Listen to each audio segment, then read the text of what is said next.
Bir ayol ovqat suzayotganida qattiq charchaganini his qildi. Qornim ochdi shekilli deb o'yladi. Taomni suzib keldi. Qaynotasi tuzi past bo'libdi desa, qaynonasi yaxshi qaynamabdi dedi. Dili og'ridi. Bir ko'ngli dasturxonga qo'yilgan ovqatni maqtab yeyish sunnat deb aytay dedi-yu, tiliga chiqarmadi.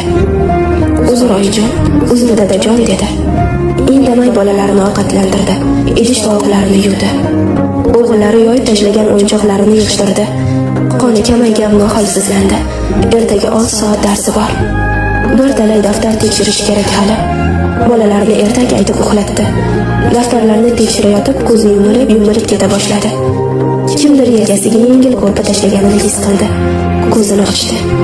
Kelibdi. Assalomu alaykum. Qachon keldingiz? Ovqat tayyorlaymi? So'radi u. Charchabsan-a? O'zim suzib yeyman. Sen biroz dam ol. Yo'q, o'zim. Oshxonaga yurdi u.